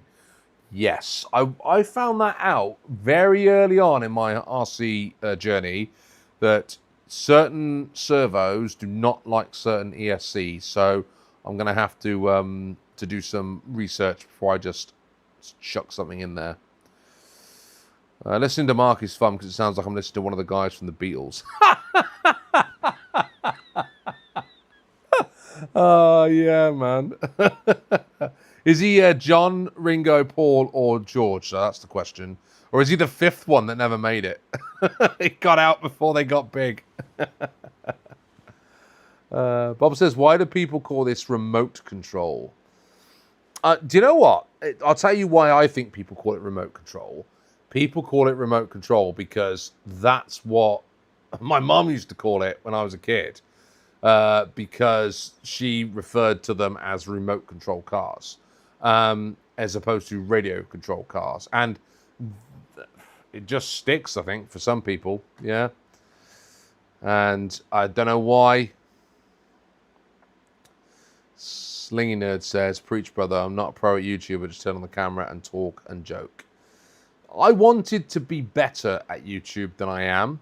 And I never started this to be a YouTuber. I started this to be a vlogger. And I'm trying to make the channel professional in its optics, but still stay true to the vlogging nature of what I want to do. And it's challenging because YouTube rams YouTuber and influencer down your throat at every opportunity.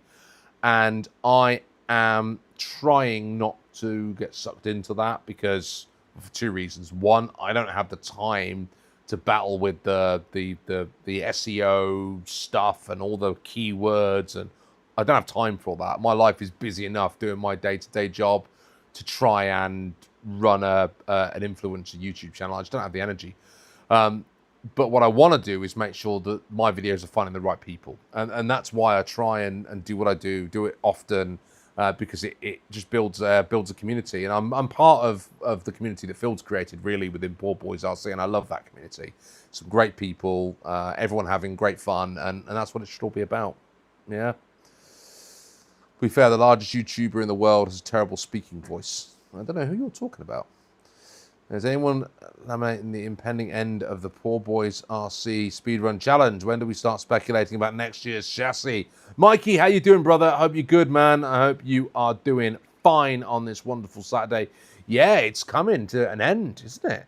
We are, this time next weekend, it'll all be over. So you guys need to get your speedruns in if you're going to be banging something else out. The original had a wire. American Man B2. Hey, dude, how you doing? The original had a wire, making it remote, not radio, I believe. Maybe that's why my mum used to always call it a remote control rather than a radio control. When I hear Mark talk, I can't stop my brain from saying I'm not a Brummie in his accent. I could do a Brummie accent for you now, but I don't want to embarrass myself. He's back. Mark's back. He's come back. Mark, are you Ringo, George, Paul, John, or the other geezer who didn't make it? I can't remember. I never remember his name. Which one are you? Someone said that they think you've used the Beatles.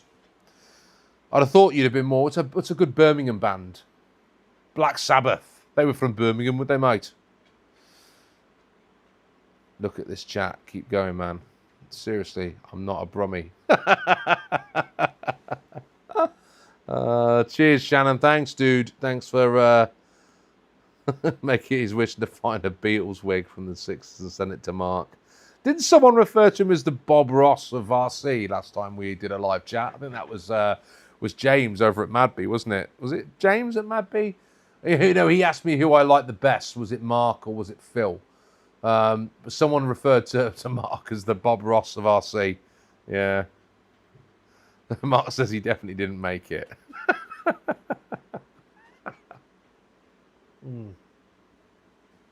Mark, you are a bit of a musician though, aren't you? You play the guitar in your spare time amongst all your many other hobbies.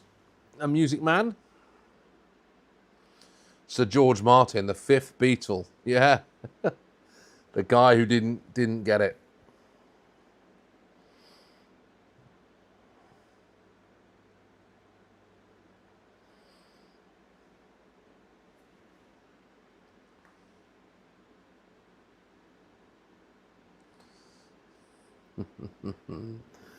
Oh man. Right, so I was going to do some building. Where are we at with time? Let me just take a look over here. I've not heard anything from anybody else, so I am going to turn the camera back on. If you guys are still hanging out for a bit longer, I will endeavour to entertain you for a little bit longer, and we'll do a bit more of this build if you fancy it. If you're up for it, sticking around. What do you reckon? Mark is Iggy Pop. Mark was more like in the Spinal Tap during his Beatles stage. Oh dear. Dear. Right, I need to find a servo. Hang on a minute. Let me see if I can find a servo somewhere. I'm sure there's one in this big box of parts. Oh. I've just dropped loads of stuff on the floor now, which is never good, is it? This is where I'm going to find out I don't have a servo in here at all, which is the next step of what I need, which will put the stops on things a little bit, won't it, if I haven't got a servo? Which it does look like that's going to be the case. I do have another box of RC-related stuff on the floor. Let me... It's the problem. I'm still here, guys. I'm just I'm hunting for a servo. Speed controller. Might need that. Ah, perfect. I do have a servo. There we go. One of the disadvantages of having a busted leg is that I've not been able to... I can't keep going up and down to the studio, so I'm having to just bring up the stuff that I need and make sure that I've got everything that I need at all times for the builds that I do. So in this kit is one of these, new in the box, new in the bag, from a new in the box kit all the way from the 90s. Look at that, manual speed controller with, what are they called?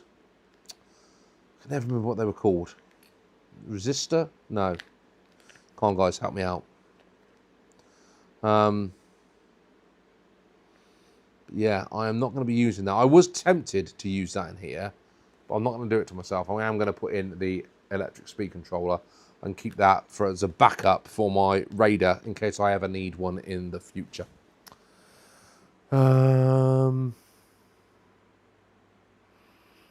Mark says he's still playing the guitar.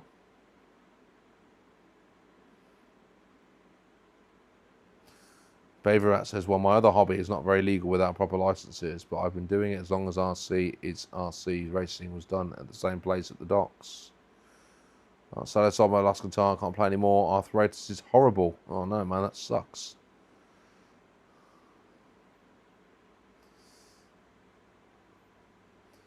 See, I sucked at playing guitar as well. I tried very hard, but realised I was not very musical at all. So end of game over. Game over. You can't play music if you're not musical. It just doesn't work. So we ended up giving up on all the musical dreams. Bjorn says, I want to take this opportunity to say thank you. I was struggling big time with mental health, and you and the whole community in this hobby kept me going, and I didn't lose the fight so far. Oh, dude, man, that is, do you know what? That is so brave of you to say that, man. And I am so pleased that the hobby was able to sort of help me mental health, because we all suffer, man. We all suffer from mental health. It's something that we don't talk about as blokes. Go back to James when he asked us to do a shout out for prostate cancer on the podcast the other day, and we as blokes don't look after ourselves enough. We don't say when we've got a problem. We don't put our hand up and go, hey, something's not right, I need some help, whether that's mental, whether that's physical, whatever it may be. And we've got to do that more. We've got to, talk to each other. We've got to tell each other we've got problems. And that's how we help each other out, man. And I struggle. So I'm gonna share with you guys a little bit, right? So I've struggled with mental health in my past as well. And I found that hobbies are the best way to get through that crap, man. That it's the best way of just cutting your brain off from all the noise and giving yourself something to sort of concentrate and focus on and be mindful with and not be stressed out about. And originally, I still do quite a bit of gardening. I do enjoy gardening. It gives me that space mentally just to chill. My garden's too big and I find it hard. It's almost become overwhelming, the amount of garden work I have to do. But this hobby is my little zen. It's my little place. I go down to the garage. I go into my little workshop. I get a car out on the bench. I just chill, just switch off for half an hour. I talk to you guys. I talk to the community. I interact with people. Mark and I will talk, or I'll talk to Phil. We're all there for each other, and we're all there for each other as a community. So, Bjorn, mate, thanks, man, and good luck to you, man. And don't let it get you down. If you want to talk to someone, reach out, send us an email, drop us a DM, whatever you want to do, and we'll chat, man. All right. And echo that, all that support there. Everyone's saying, yeah, absolutely. But okay, Mark says, this community is awesome. We talk about problems more openly than most others. It's very true, man. We do. We're all there for each other. And we do enjoy sharing a beer every now and then as well. Slino says, in Canada, when you turn 50, they advise you to get colon cancer tested. I had a colonoscopy in June. They got removed polyps that they said would have turned cancerous. So definitely worth getting tested. Yeah, well done, brother. Well done. Mikey says, so good to hear you're pulling through. There's always a reason to hang on. Absolutely, dude. Abso-flipping-lutely. Life is a up and down and left and right and swings and roundabouts and everything that goes with it. And, we just got to be there for each other and tell each other that it's okay. And if today's a bad day, tomorrow might be a better one. And let's make it a better one by having some fun and looking at some RCs. Yeah? Hey, look at this. Can you guys see that as I come up on the camera? I'm going to give it a second. I don't know when Tamiya stopped putting stuff like this in with the cars. Hopefully you can see it on the screen in a minute. When it comes up, I just want to check you can see it and it's not all blurry. But I've just realised that the video stream's probably about 30 seconds behind me talking now, which is really annoying. Hopefully you can see it. Some of you can see it. It's my feed that's gone slow, is it? Because I can see you guys are talking like you can see it. Yeah, there you go. You can see it fine. When did Tamiya stop putting cool stuff like this in with the cars? These little, it's not a post-it. It's just a little cardboard cutout. I'd imagine that was on the promotional package somewhere. But it's really cool, isn't it? It gives me something to aim for. Mine won't look that good when I'm finished with it. I can assure you that. Right, I was looking for the damper. Not damper. Yeah, I am looking for some stays of some sort because I've got to put this servo on. Falling into that trap now, trying to do too many things at once. I've started trying to build and chat and talk and do everything all at once, and it is nearly impossible. Okay, where are we? And the beer for sure, medication, absolutely. S10 is neat. Yeah, I love it, man. When I saw this come up and I'm going to embarrass you all now. I managed to get this kit for about £80 in the UK. I want to say that's what, about $100 for this kit, and it was new in the box, never been built. The only thing that was missing were the wheels and the tires, which I managed to get because they were the same wheels and tires that were on another model. So I reckon for $120 all in, I got this kit, and I was so lucky, so lucky, so pleased with it. It is the best. Oh man, you guys are starting to want a whiskey, Scotch, good bourbon. James Gin London Drizzle. Oh man. One of the reasons I got into Slingshot is that I can go into my basement and shoot a can. Like you said, it's zen. In Calgary, we get minus 40 centigrade winters. No outdoor hobbies for 8 months of the year. Wow, that's cold. In Dutch, we say, Ik wankel, want ik wandel met Johnny Walker. What does that mean then? Ik wankel, want ik wandel met Johnny Walker. How was my pronunciation, Beverat? Was that good or bad? Wankel, is that was Wankel's? No. Winkle's shop, isn't it? What's Wankel? Or do I not want to know? You're going to have to put the translation in there now, bud, because I want to know what it is.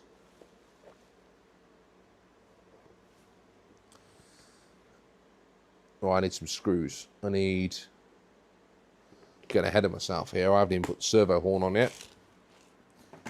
It's because you guys are distracting me by talking about stuff now, and I'm not concentrating on what I'm doing. This is going to end in a disaster, isn't it?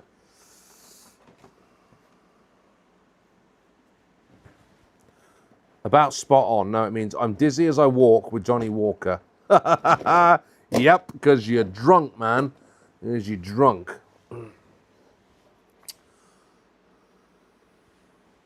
Harrison Ford had some scotch come out. Hey, he did that with Glenmorangie, didn't he? I seem to remember seeing that. Glenmorangie is one of my vices. I love Glenmorangie. One of my favourite scotches. That, and I do love at Isle of Jura. And I only like Isle of Jura because my dad that used to be his favourite whiskey, Isle of Jura, and he would have a bottle of it in the cupboard, and he would say to us as kids, I don't care, if you go in my closet and you clear out my alcohol, that's fine, but you just don't touch my Jura. Don't drink my whiskey. You can drink anything else in there, but you don't drink my whiskey. And I remember my 18th birthday, he gave me some Jura. He was like, now you can drink some of this. I've never looked back. I absolutely love it. Love the stuff. I love all whiskey, actually, and Scotch. And, well, Scotch, bourbon, blended, aged. I don't care. I drink the lot. Love it. Dirk, how you doing, brother? Welcome to the chat, man. Welcome to the fun. Welcome to the party. We're all just hanging out here, making some chat, having some fun.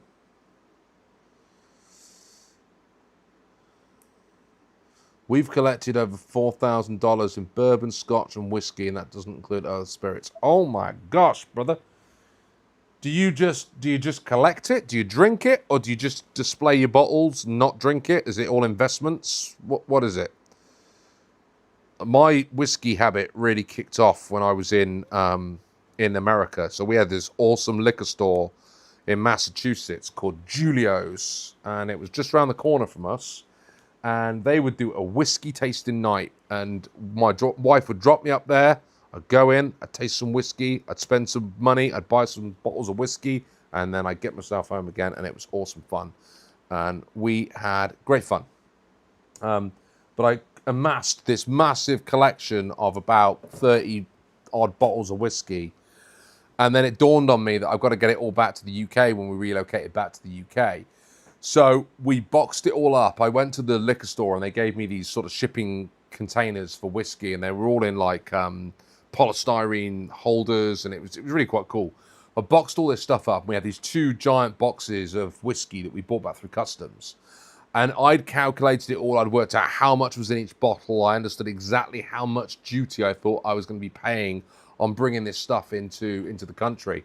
And we turned up at Heathrow Airport, and we walked through the lane that had to declare, and I walked in, and there's no one in there. The thing's empty. There's these two old boys sat at a computer, and I looked at them, and they were like surprised that anyone's walked through the something to declare aisle. And I said, I want to declare this whiskey that I bought back. And the guy was like, oh, right, well, let's have a look. So he opens up the box, and he said, is this for personal consumption? I said, yeah, it's my whiskey collection. We're relocating back from the States. And he just let me on through. Didn't charge me anything. I calculated all this stuff, thought I was going to have to spend all this money, and I spent all that money on more whiskey when I got back to the US. So it was, I was very relieved to get my entire collection back without paying any duty. I was a lucky boy, I suppose. RC Birds, hi Craig, it's a beer drinker I just can watch right now. Yeah, I've got the beer here, man. Look, there you go. There's the beer. We're all right. Everything with our alcohol, and we entertain with the neighbours often. It's part of the reason Cocktails is in my YouTube channel name. Oh, there you go. There you go.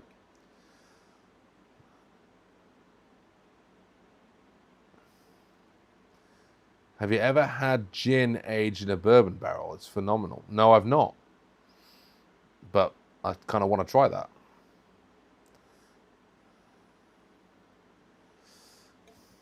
Right, let's get this servo horn onto this servo.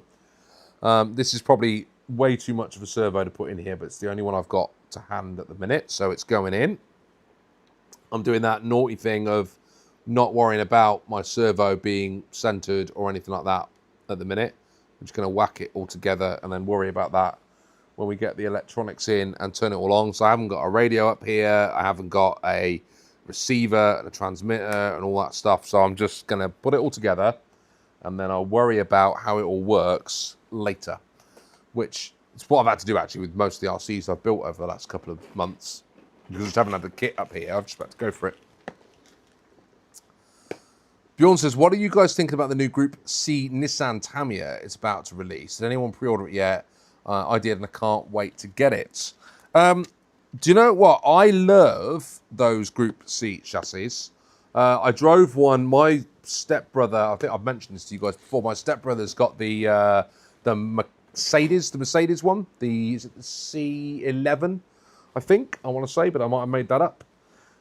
He had that, and I drove that, and it was amazing. That was back when Phil was doing the TT02 on the speed run.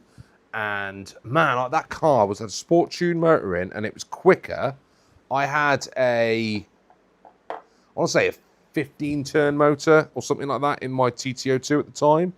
And that Mercedes was quicker than my TT02 at the time. It was amazing. Absolutely amazing, and I loved it. But what I realized with that, Bjorn, is I've got nowhere properly to run that car. You need somewhere, because it's so low to the ground, you need somewhere really, really nice and smooth to get the most out of those chassis.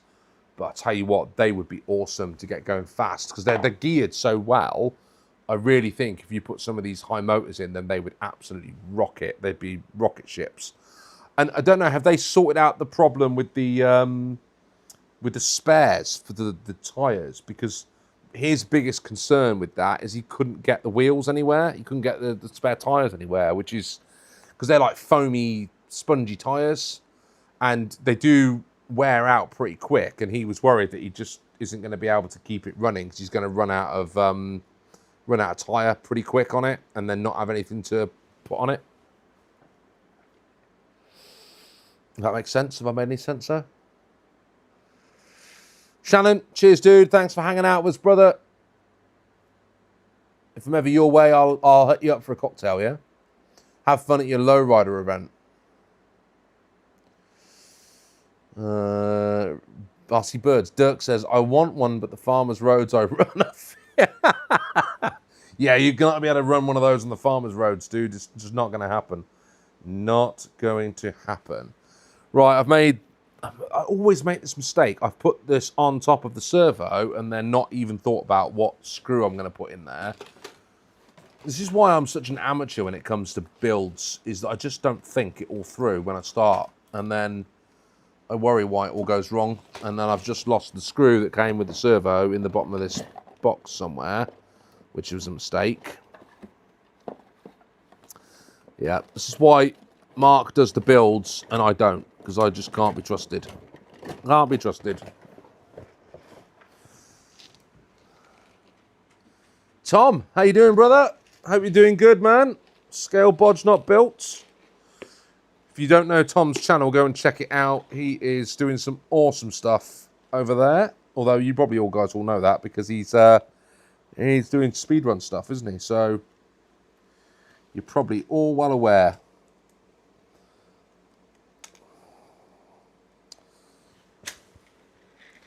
He was out with Mark and Rob the other day. Brave soldier that he is. Putting up with those two reprobates, and they're that's not going to work in there. That's way too loose.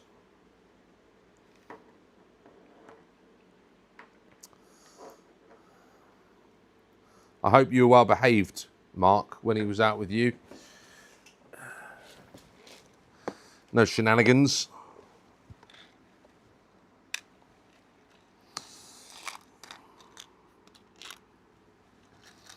I have no idea what sort of screw I'm supposed to be using for this servo. It's not working. Because that is quite a deep servo horn in there. You guys see that? That one looks like it'll work. Let's check it'll go into here. See, it's a metal top. So I'm worried that that's not going to work. I need a different screw for this. And I haven't got the one that I need, which is just typical, isn't it? Because these kits didn't come with those extra screws that you need to mount the metal servos. They come with the ones for the plastic heads, which is going to be a problemo, I think.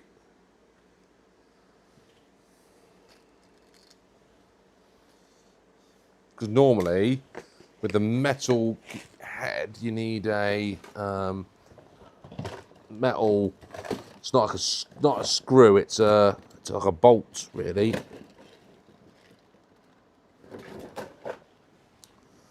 Like that one. And that'll just screw in there nicely, but there's no way that's going to go through.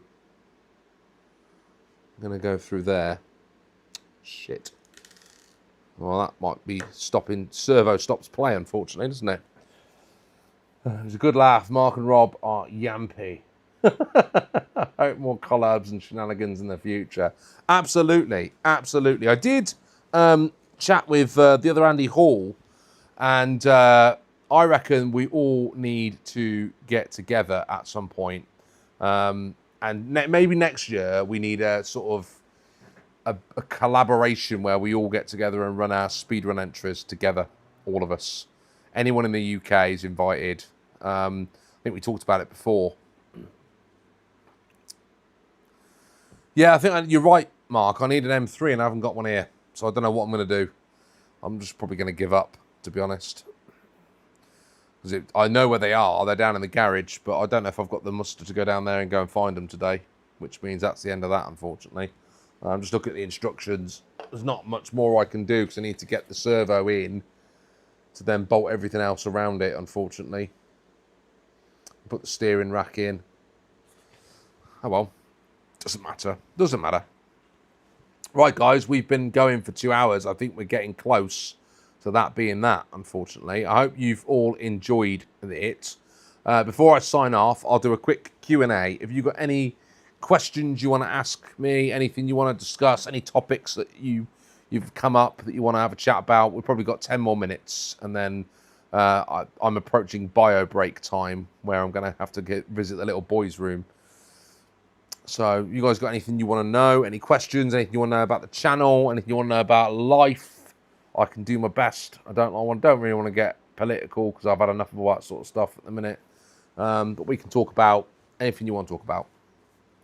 Go for it.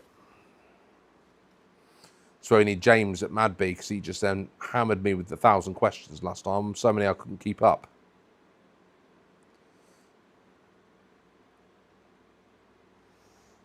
There you go. Start a Q&A. No, I won't do that. Forget that.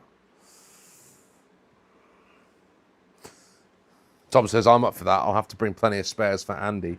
Yeah, he just keeps breaking it, doesn't he? Yeah, what is that all about? That bit where he lost the wheel, I was like, oh, I'm just going to do a 5-wheel run anyway.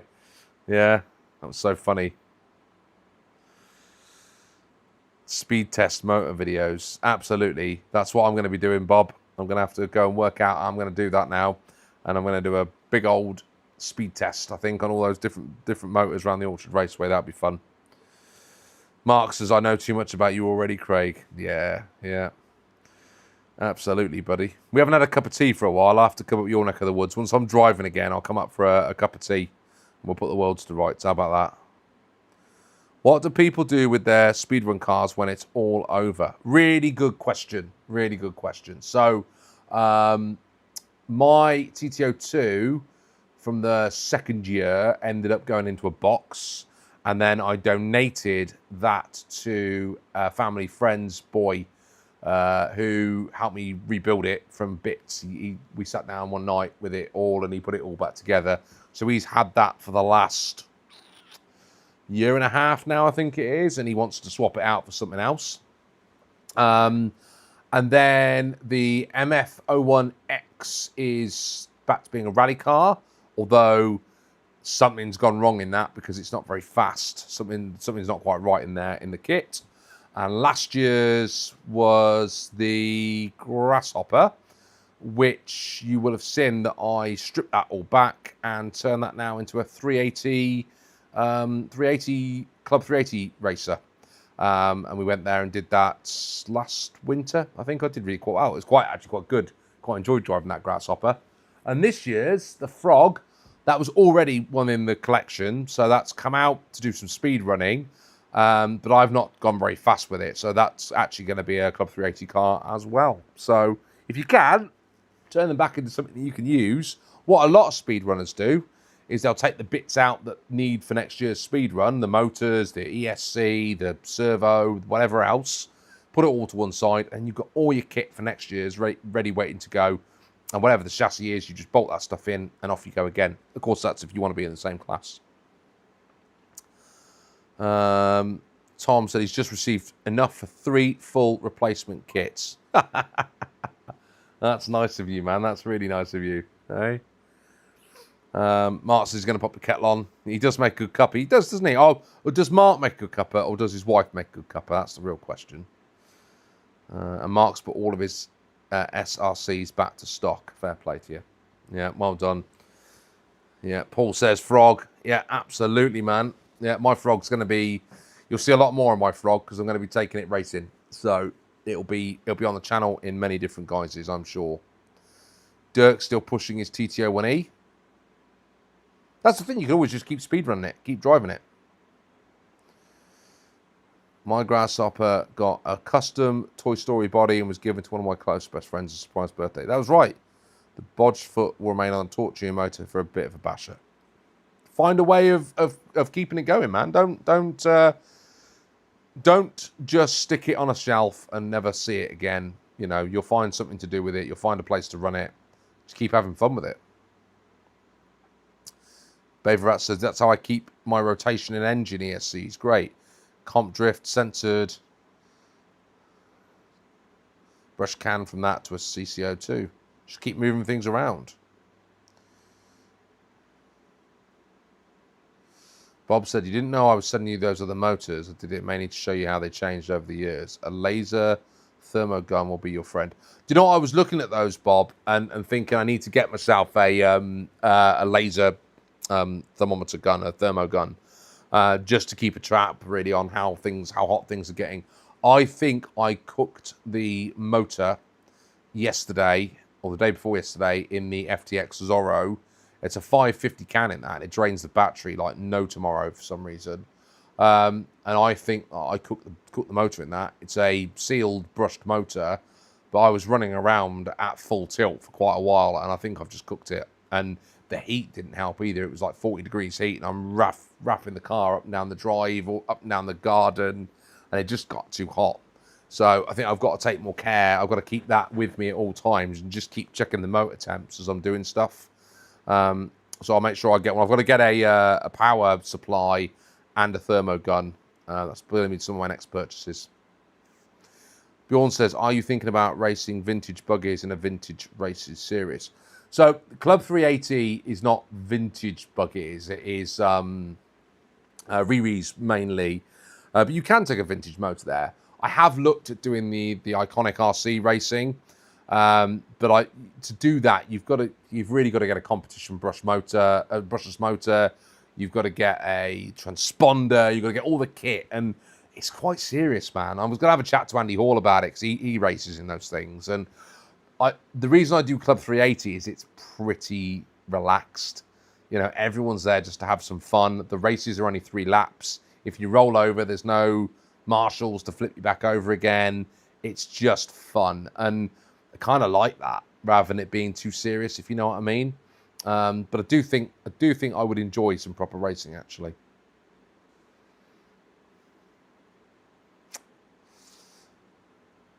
Cheers, Tom. Thanks for joining us for a little bit, mate. Good to see you. Take care. Brave says, I'm going to do 80 mile an hour RS4 S3 with the LRP. 80 mile an hour, man. That's too. That is fast. That is nuts, isn't it? That's brushless, is it?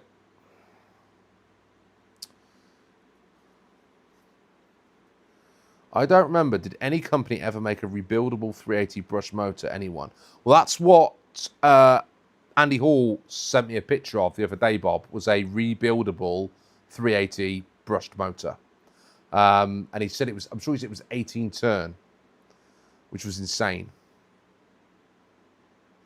And he reckoned it did, I can't remember what he said, like sort of 30-odd thousand RPM, something like that. Looked amazing. Did stock racing with my PFP shell at HFF Racing at The Hague. Very good vibes there. And that's the thing. If you find a place where it's good, relaxed racing, it's awesome fun. But I just don't like it when it gets too serious, man. I can't be doing serious, you know. It's just got to be fun. And that's what Club 380 is to me. It's just fun. Anybody get custom bodies made? When I lived in the UK, I drove a 1992 Vauxhall Nova. I'd love to get a body of that. A Vauxhall Nova. Did you have a body kit on it? Did you have, that's the big question. Was it a body kit? I reckon if you go onto oh man, I can't think of the name now. Oh, there's a place in the UK that does loads of really weird and wacky body shells. I can't think of the name. It's not Alan models. They're always worth having a look. Alan but there's another place, and I can't think of the name. Is Mark still around? There's another place, Camtech. There you go. Mark's just put it in the comments. Look at that. I knew he'd know. He knows everything, that man. Have a look at Camtech and see if you can find one on there. Mark's a genius. Great minds think alike. Brushless censored, AU hub, center shaft, the lot, 3S capable. Trinity did, I think Team Associated did. Well, those 380 motors. That's what I'm on the hunt for, Bob, but I think they're really hard to find. They're like hen's teeth now. I don't think they're going to come up very often. My fastest current rig is an Infraction BLX 3S speed pinion, 70 mile an hour, I guess. Wow. GSI Nova. Oh, man. Alan Al's got a Nova B GTE. There you go. Checking them out. Right, Bjorn's off. Take care, brother. Thank you for sharing. You know, take care of yourself, man. And, you know, the option's always open. Give us a call. Give us a shout if you need us, yeah? Right, guys, I think I am also going to be calling it a day. I'm going to join Bjorn. I'm going to go and get another beer. I'm going to go into the little boys' room. I'm going to check on the girls, make sure they're getting home all right. It's been amazing hanging out with you all, as always. I can't believe we've been chatting for 2 hours. I appreciate all of you hanging out. Thank you so much for joining me today. We didn't do a lot other than just chat, but sometimes that's all you need to keep your brain sane and keep having fun. You guys are the best, and we'll do this again maybe middle part of next month. We'll hang out again. Hopefully it won't be quite as hot as it is at the minute. Cool off a little bit. And you never know, maybe I will have done some running on the Orchard Raceway by then. Right, guys, I'm calling it a day. Thanks ever so much. You are all the best. I'm going to give you all one of those little hearts. I'm going to tell you all thank you in the chat as well. Thanks to you all. Yeah, you all rock. Thanks ever so much. Have a good rest of the day, and I'll see you all soon on the OAG RC. Bye for now.